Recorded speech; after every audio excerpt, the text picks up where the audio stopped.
Hey girl, hey, welcome back to my channel. It's your girl Misha. Thank you guys for joining me yet again for another review. We are back with a brand new review for Married at First Sight, Season 18, Reunion Part 2. If you are new here, then welcome. I give lighthearted reviews with a little bit of laughter and a little bit of shade and a whole lot of detail. If you're back for a second or third time, then welcome back. Y'all, please don't hesitate to like, comment, and subscribe to the channel. Share with a friend, hit that notification bell so that you will be updated each and every time I upload a video. Now, child, let's get into it if we're going to get into it. Listen, I feel like how many times can we ask Madison and David when they first began? How many times can we bring up this text message? How many times do I have to see Michelle say, but no? The text was definitely something that, like, it's just, at this point, this could have been a one-part reunion. You know, I appreciate them trying to flush it out. And of course, there's a certain set number of episodes. So you have to fulfill that obligation. But for me, I could have had a V8. But for those of you that didn't watch it, let me get into it. Madison and David. So they're still there with Kevin because remember, it ended on a cliffhanger last week. Kevin wanted to know if Madison and David had been together. Okay, been together. The easy answer is yes. Now he was hemming and hawing. Listen, just say it. Okay, you don't like Michelle and Michelle doesn't like you. At this point, it's been an entire year. So why are you still holding on to this lie? That you can't make anyone take back anything that they said. We're not going to start liking you because, like, just say whatever it is that you're going to say. He said Madison made it seem like he still had it, and that's the reason why he went over there and messed with her, because in her eyes, he was a 100 on the swagometer. Seeing as how this is the last episode, I got to throw in the swagometer. He basically said Madison made him feel like a natural man. Kevin wanted to know the first time that they kissed. David sitting here playing in my face, talking about it was at Juan's warehouse. You know, I leaned her back so you were rewarding her for taking up for you, for fighting for her love. Boy, if you really think that I'm stupid enough to believe that the first time you kissed that woman was down to Juan's warehouse, you got another thing coming. We can just move on because it's a lie and the truth ain't in it. Moving forward. Clearly, David thinks we're done. David is sticking with the lie and the text message lie, and he didn't do anything with Madison before the text message was sent, and it's just, I'm over it. Okay, I am over it. Kevin then says, well, this was the perfect opportunity for you, Michelle, to get out and be like, see, this is why I hated him. Michelle said, yeah, I definitely felt like something was inauthentic. Yes, but I shouldn't be blamed for that. And Kevin was like, no, I'm not blaming you. Well, I mean, kinda. Kevin then says that she needs to admit that he ran the other way because he didn't get anything from her. Kevin, please. That is a man, and he is a cheat. I'm sorry. If you cannot control yourself for 8 weeks, then I don't know what kind of person or restraint you have.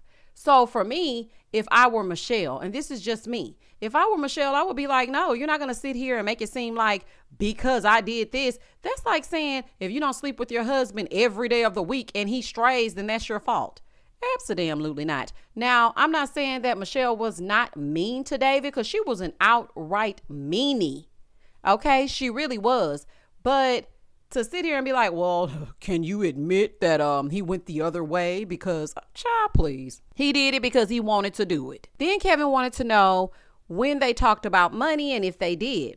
And she said, yeah, we talked about money and the numbers scared her, especially with him living at the house. The math was not mathing because if you're living at home, she feels that you should have more money than he did. He said the goal for him is to be married to Madison.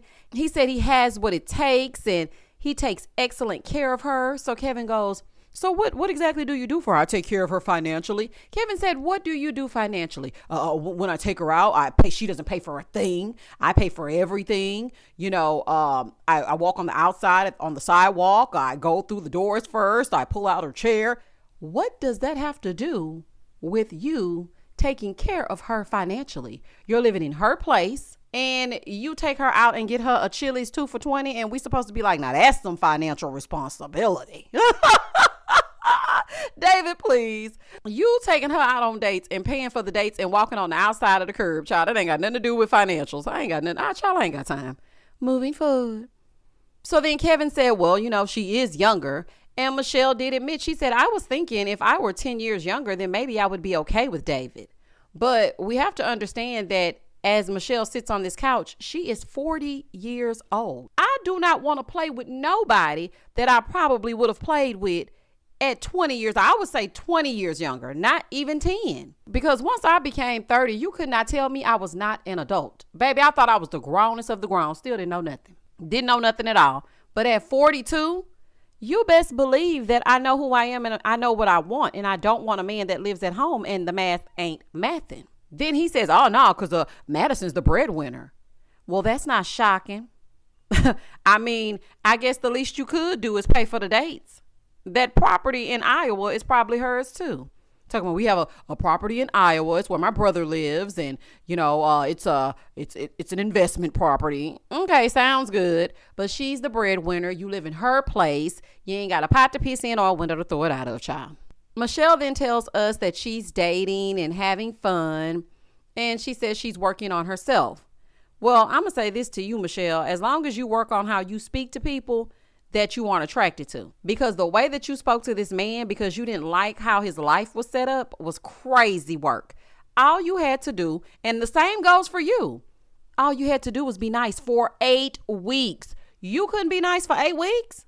Listen, there are a lot of men who have come and gone out of my life that wanted more from me than what I was willing to give. I wasn't mean to them. I just was like, no, it's just not giving what I wanted to give.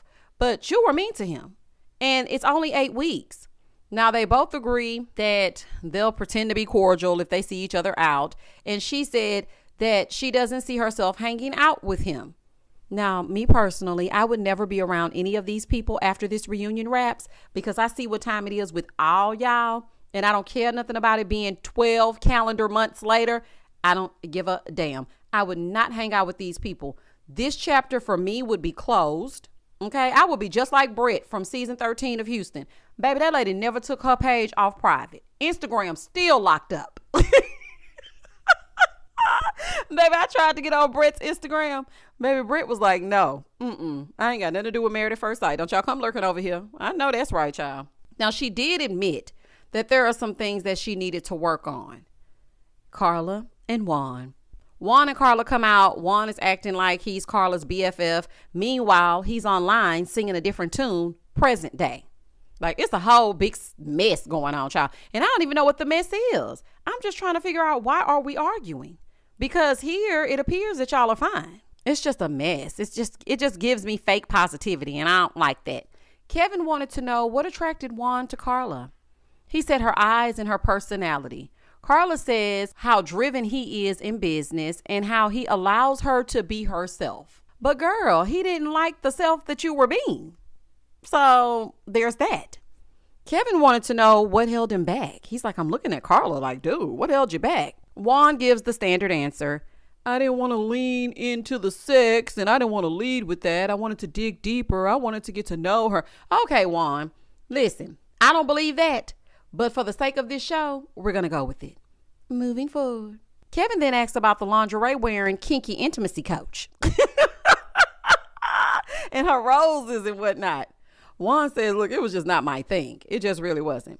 Now, I know a lot of people may disagree, but that lady was inappropriate. I do not fault him for that. Nobody wants you running up and down there junk with this rose and then you came dressed in lingerie, no jacket or nothing. Absolutely not. Kevin wanted to know if Carla thought that it was going to go the distance. She said no. And I realized that on the honeymoon. I realized it on the honeymoon, but I think she's talking about another time. I realized it when they got that couples massage. I said, there is not an ounce of chemistry between these two. This will never work.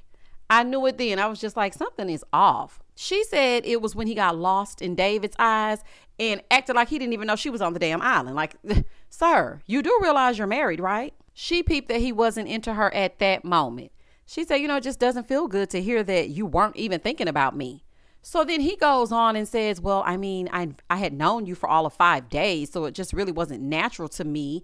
And I mean, just for me, and the other husbands were buying massages and this and that. She said it's not about what they were buying. It's about the fact that it shows that you care. Juan then says, well, I showed that I cared by being loyal and faithful and not cheating on you.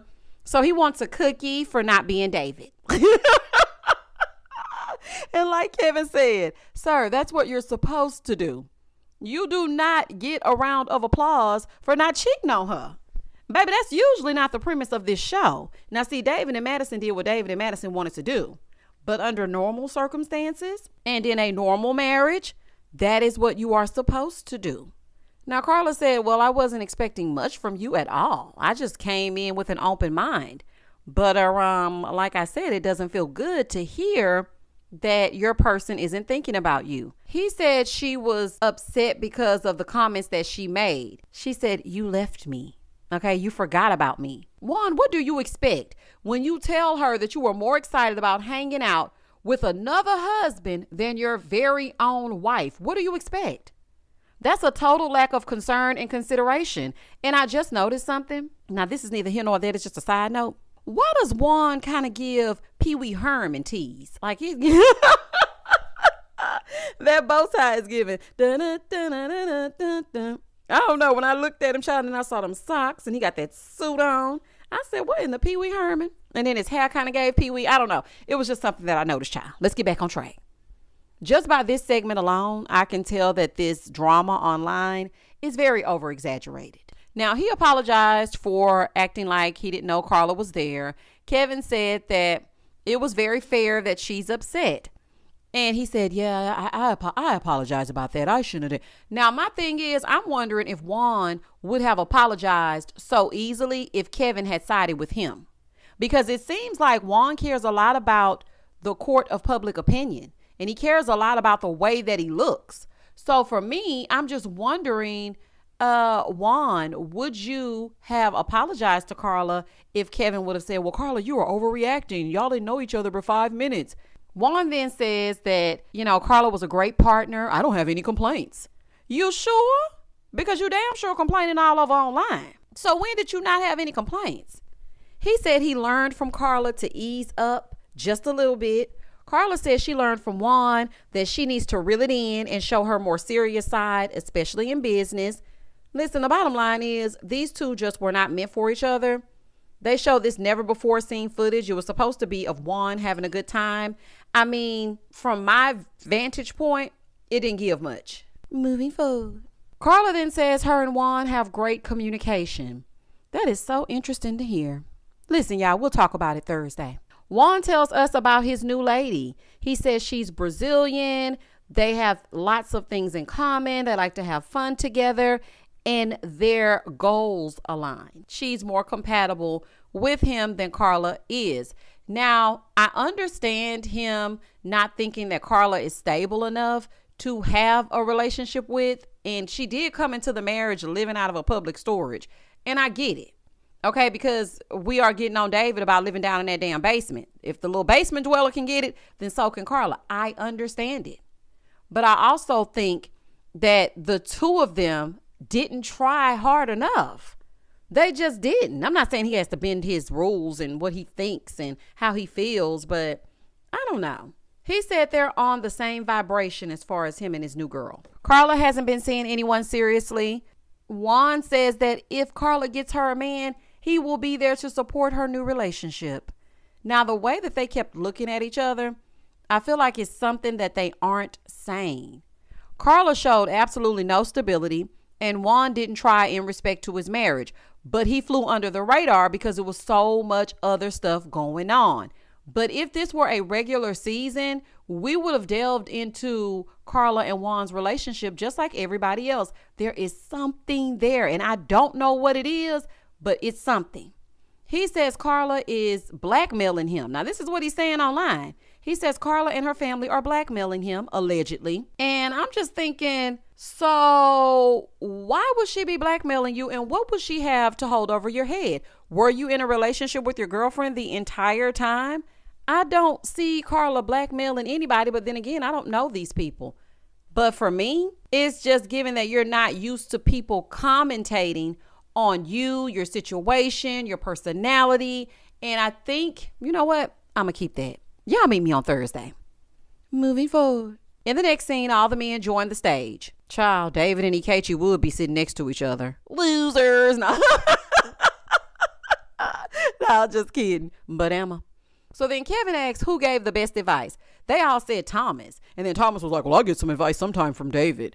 Thomas, don't piss me off. Now, you've been doing good all season. Please don't make me mad. Okay, please. Then they wanted to know who has the most swag. According to Camille, the damn show ain't Thomas.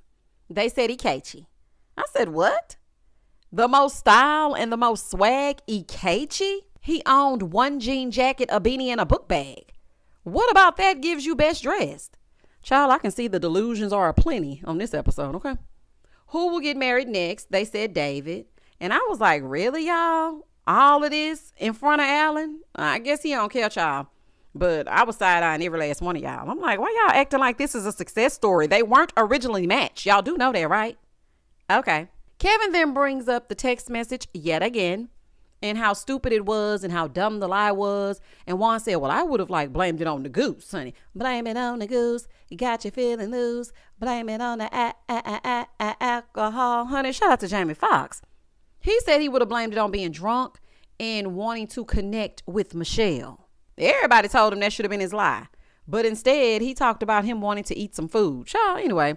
And I guess I'm immature because the way that they are all just laughing on this stage, I would never be able to do it. I just wouldn't be able to do it. Every time David opened his mouth, I would attack.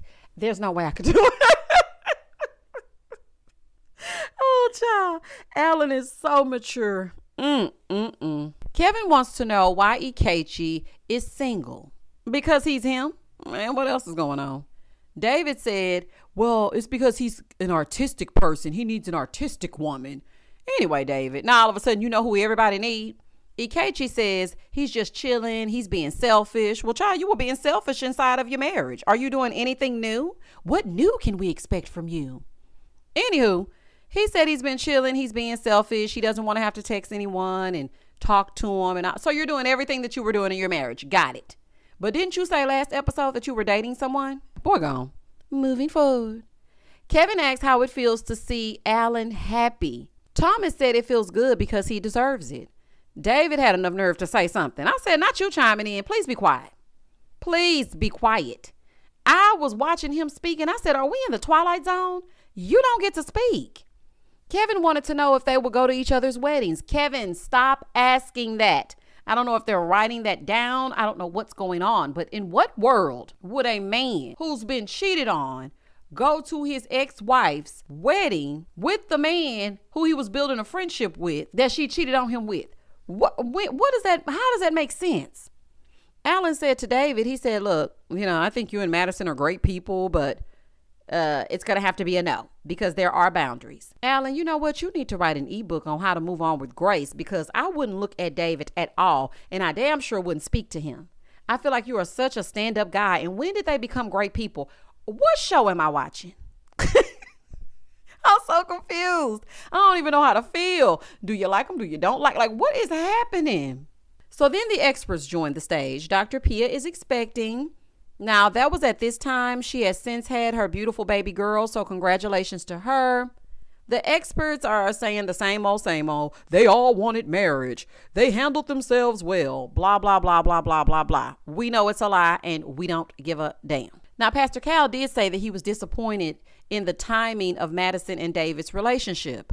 So they bring out Michelle and Alan. Oh, and let me say this. Dr. Pepper, girl, you are looking refreshed. Okay, Peppers, you look like you got you some good sleep. Girl, you look so revived. Because I didn't really notice it at first because, Dr. Pepper, child, she just be there just listening. But then I looked over and I saw her. I said, okay, Dr. Pepper, girl, you look good. Now, that's neither here nor there. That's just a side note. So Pastor Cal tells Alan that he's a great commodity and he will not have any issues finding a woman going forward. Dr. Pia said, I feel like you were very open to change, but I just hope that you know that you don't have to change who you are to be with anyone. Now, Alan did say the things that he changed were superficial, but he did not change the core of who he is. Michelle then says that she would have changed how she acted with David. Now, she did own up to the fact that she treated him poorly. She's like, I knew I was being super bratty. Now, that was big of her. So now everyone can stop using this as an excuse for David to cheat. But correction, it was more than bratty. You were downright mean. Some things you were saying to him were unnecessary, and you didn't care how you made him feel in that moment. Even though I knew he was manipulating the viewing audience and he wasn't as nice as he was pretending, you were mean. It was not bratty. Moving forward. So then they bring up the text. Child, here we go again. Dr. Pia says she wished they had gotten honesty because it's really not fair to Michelle and Alan. Michelle wanted to know if the experts knew before she did. And they were like, no, we didn't know. We had no clue. She's like, yeah, because I heard a rumor that you had all matched David and Madison together. And then last minute you switched it. Pastor Cal said, absolutely not. No, we did not do that. I can tell you we did not. But my thing is, why would it even matter? I'm tired of talking about this, honey. I'm tired of talking about it, and I'm tired of hearing about it at this point. Why would it matter? Now, if they did do that, it would be because the way that Madison made it seem, she didn't want to marry anyone but a white man. So David would not have fit. But then she got over here and then she got what she asked for, which was Alan. And she's like, I don't know. I mean, he's seasoning the food, but it's not the seasoning that I want. So then she went over there with David. So if they did do that, it would make sense, but it doesn't matter. It just really doesn't matter.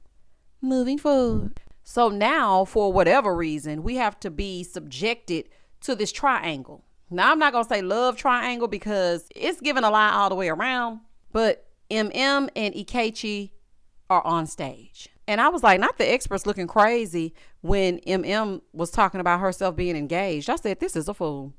Kevin wants them to explain their relationship to the experts. Here go Ikechi with this rinse and repeat. It just didn't feel good. I just didn't want to be there. She didn't make me feel like she cared about me. She didn't want to get to know me. It didn't feel right. Okay, sir, we heard it. Okay, it didn't feel good. So I didn't want to be there. Then don't. We don't give a damn. So then Dr. Pia, I guess she was trying to clean up how she treated Emem, because baby, I sure was going to have something to say about that. She's trying to have her back in this moment, talking about, well, you're saying that she wasn't there. She was all in. Did you pay attention? And, she's really trying to have Em's back. It's about time. But Emem said, this all sounds good now, but I just have to be honest. And I feel like I didn't get the full experience and I was robbed. Yes, you were. And I am happy that you spoke up for yourself, because I don't know why Alan is acting like everything is peaches and cream. Like, no, you were robbed of your experience. Ikechi should have never been casted, ever. So then they brought out Brandon. And baby, Ikechi got right up and left. I said, shoo, baby, watch my does. The way, baby, the way Ikechi got out of there. Ooh, he's so cowardly. But why is Brandon invited? We did not need Brandon here. For what? Nobody else's person has ever been invited. What is Brandon doing here? Now, as Ikechi is walking out, he tries to shake Ikechi's hand, and he definitely curved him. I just want to know who thought this was a good idea. That's what I really want to know. Now, I don't understand why Ikechi has a problem with Brandon, because, sir, if you're happy that she's not bothering you, then why are you mad at him? And then he was being team too much, jumping all up to my, yes, I just won some money on a bet. He's so embarrassing. I'm sorry. He is so embarrassing. Brandon talking about, yeah, I made a bet and I got my money. He wasn't man enough to shake my hand. He had a beautiful black queen. Just everything seems so performative and wow, I have a stage and a platform, so let me be extra. It just doesn't seem real. Emem then says that she's never had doubt about her and Brandon's love. Brandon gets to talking, and then he stands up and he says, Pastor Cal, will you marry us today? I don't want to get back on that plane not married. Sir, sit down. Sit down. You're trying to make a scene. Sit down. And y'all were going to let this man, well, he thought he was going to get up and be able to ask Pastor Cal to marry him and have Ikechi as the witness. Is he a wedding guest? If y'all don't go away from me with this, that is insane. Sir, you are nuts. Pastor Cal was like, nah, yeah, maybe later. Let's talk about it first, okay? Because he don't trust you either. Truth be told, none of the experts trust you, and neither does the viewing public. We need to talk, is what Pastor Cal told him. Come to my office. Yes, because y'all need to do some counseling first. And you need to do some individually. Now, I'm so happy that Pastor Cal didn't just go through with it, because I just knew they were going to do this for ratings. I was like, oh, please do not marry these people. Oh, I'm so happy that he did not do that. I hate, though, how he is always rushing things and robbing her of real moments. The first one, him in that burger joint, proposing to her with no ring and no family in sight. Then he gets on TV trying to get a free TV wedding with no family. Like, do y'all even have a marriage license? You know you have to have a marriage license for the officiant to sign for this to be real, right? Like, it just gives me that you want to be on TV and you don't care what you do as long as you're being seen. Probably telling everybody he know, I'm on Married at First Sight. It's in my bio and everything.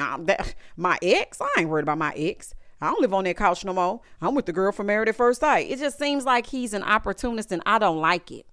We also find out that Emem suffered a miscarriage. Now, this pissed me off even further because they were asking if they were going to start a family. He starts going on and on about they going to start drinking Hennessy and popping it for pimp. And he was saying all kinds of inappropriate things. And then he says that something happened a few months ago. Now, I don't think that Emem wanted that to get out.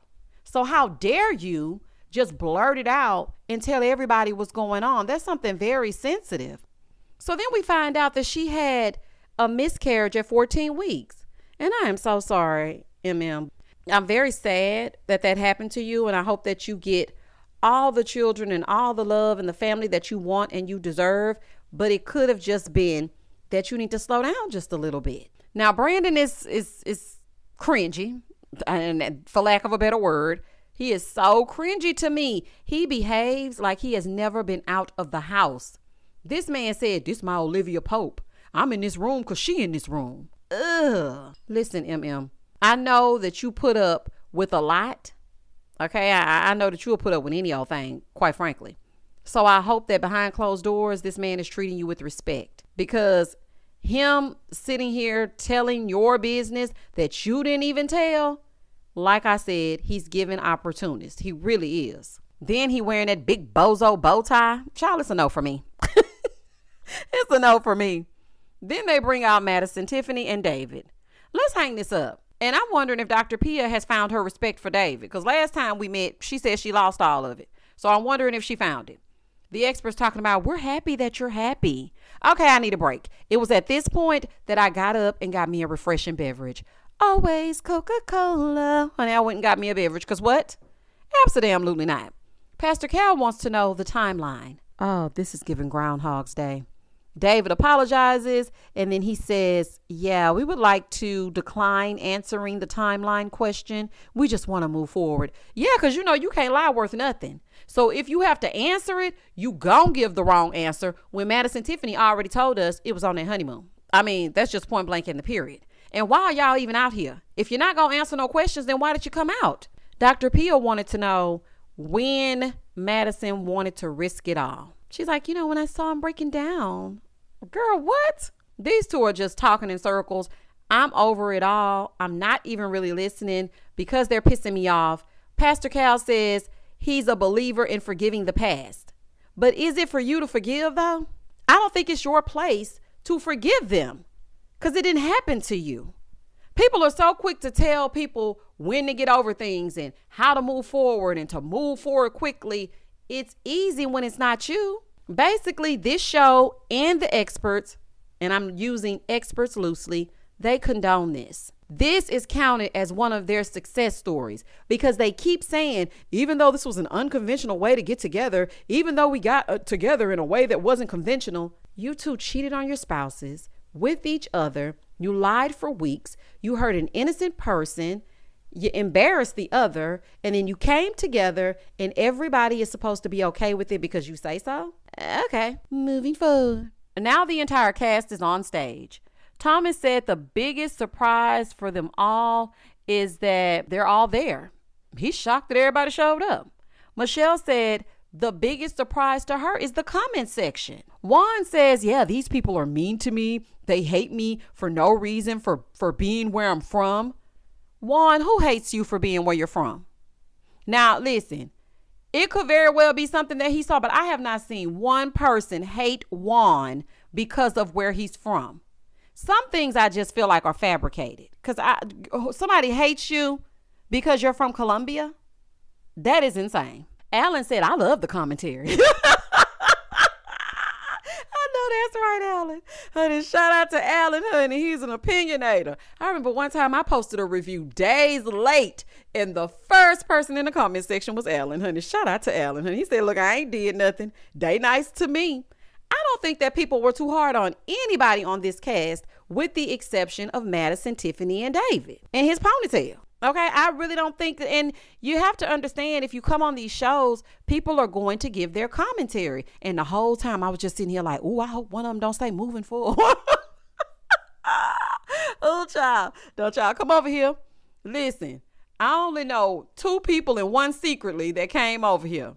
And that would be Carla, Alan, and Emem has been over here, but she hasn't commented anything. Because when we had that live one time, and I said that we're going to start putting hashtag where's refu, she went to another video, or I think it may have been a live or something, and she put hashtag where's refu. So she definitely listened. And I'm speaking directly to you, Emem. Baby, I would leave that man alone. Girl, leave that man alone.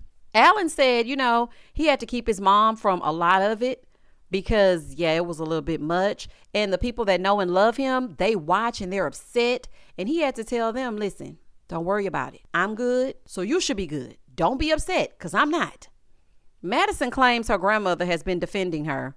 Girl, the lies, the lies. Your 85-year-old grandmother is online defending you? Okay, girl. David says his family is very supportive. So then Kevin wants to know who has been recognized. Juan said he's been recognized before. Thomas said he was at work. He did a transaction. And then a lady brought it up like, don't I know you? Like, you look just like this guy from Married at First Sight. And, Thomas was kind of trying to play it off. Kevin wanted to know if they've gotten DMs. Juan did say that he's gotten a DM from Michelle's friend because Michelle's friend had a crush on Juan. Then Ikechi starts talking about how people need to understand they're all human. Yes, we understand you're human. You should have been nice and treated Emem like a human. Your behavior was deplorable, and they really didn't delve into it enough. The way that you treated that lady this season, they didn't even touch on that really. We're too busy talking about this damn text message for 45 hours. We spent 4 hours talking about a text message. That is crazy. Michelle said what she wants people to know is that she's kind and she has a personality. Emem wants us to know who we saw is exactly who she is. Madison wants us to know that her and David are great. Their love is real. Their apologies are real. Girl, I'm not buying none of that. None of this and none of them apologies. Then Camille pipes up and she's like, what I didn't like is that they were trying to make it seem like what people were talking about, David living downstairs in the basement. He's a good dude. And I feel like he was just edited poorly. David was like, thank you, sis, or thank you, best friend. Girl, please. The man was at home, period. He lived in the basement, period. And on top of that, he was getting a wonderful edit, by the way. Before that text message, people were team David. I have the reviews to prove it. Baby, they were eating me alive because I said, why would Michelle want a man at almost 40 years old who still lives in a basement and cannot articulate the plan to get out of it? David was not getting a poor edit. If he in the damn basement, he in the damn basement. He could have been in the basement and the basement could have looked like an apartment. David didn't even clean that place. There were things all over the place. It was like he didn't know a camera crew was coming. So please be quiet. We don't give a damn. And not him calling you bestie. Like, I knew you weren't my kind of girl. I knew it. I just knew it. Girl gone. You should be this vocal and supportive of your own husband instead of always joking like you don't like him. Girl, bye. Y'all went on a show where people watch and discuss. We don't care nothing about y'all. And really and truly come August, unless y'all do something crazy, we're going to forget all about you. And we're on to the next, on to the next one.